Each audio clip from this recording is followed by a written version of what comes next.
The recent shutdown of the U.S. Agency for International Development (USAID) by the Department of Government Efficiency (DOE) has stirred significant debate across political and humanitarian circles. This decision came on the heels of an investigative report alleging widespread mismanagement and misuse of funds within the agency. Among the expenses highlighted were several projects viewed as excessive or inappropriate, prompting public scrutiny and official action.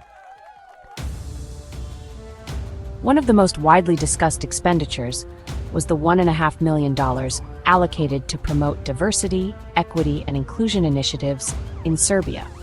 These efforts were intended to foster more inclusive workplaces and business communities, but were criticized as being beyond the scope of USAID's mission. Similarly, $70,000 was spent on producing a DEI-themed musical in Ireland, a project that many questioned for its relevance to the agency's international development goals. In Colombia, USAID reportedly funded a transgender opera with $47,000, while in Peru, $32,000 went toward creating a transgender-themed comic book. Both projects aim to promote LGBTQ+ rights and visibility in their respective regions. However, critics argued that such initiatives were symbolic at best and did not address pressing developmental needs. Let us know below in the comments how you feel about your tax dollars being spent this way. Perhaps more controversial was the $2 million dedicated to providing sex reassignment surgeries and supporting LGBTQ+ activism in Guatemala. While defenders of the project highlighted the importance of human rights advocacy, detractors viewed it as a misallocation of taxpayer dollars. USAID's spending on tourism promotion in Egypt also drew fire, with $6 million invested to boost the country's tourism industry.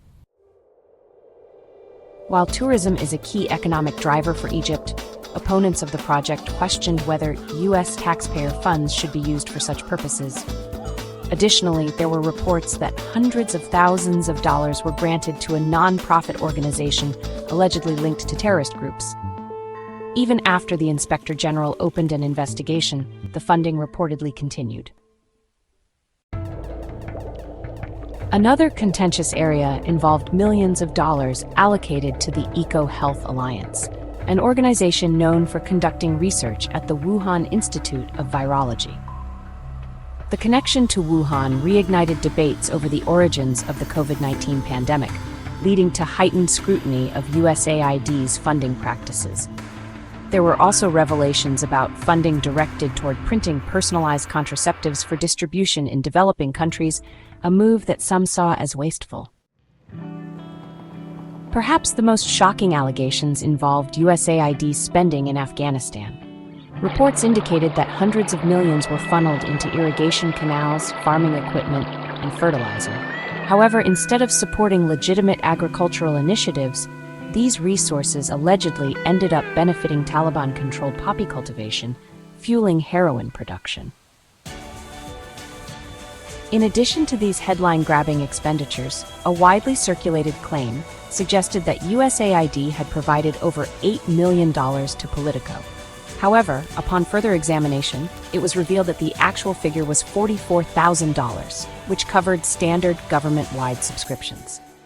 Despite this clarification, the initial misinformation added to the growing public outcry.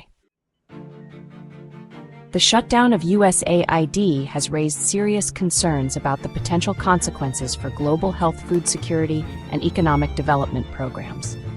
For decades, the agency had been a cornerstone of U.S. foreign aid efforts, supporting vaccination campaigns, disaster relief, and poverty alleviation initiatives around the world. Critics of the shutdown argue that while addressing inefficiencies is essential, the abrupt dismantling of the agency could lead to destabilization in regions that relied heavily on USAID's assistance. Supporters of the closure, however, view it as a necessary step toward fiscal responsibility.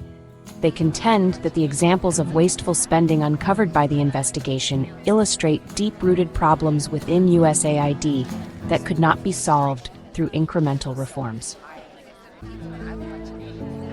As policymakers and international stakeholders continue to grapple with the aftermath of USAID's closure, debates over the balance between oversight and humanitarian aid are likely to intensify. While some see the shutdown as an opportunity to reimagine U.S. foreign assistance, others warn that the loss of USAID's infrastructure and expertise could leave a lasting void in global development efforts.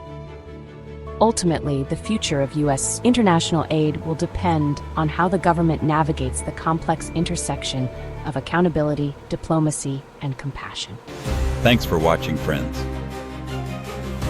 Please like, comment on this video, share this video with friends. Consider subscribing to our channel. All these things help. Thank you.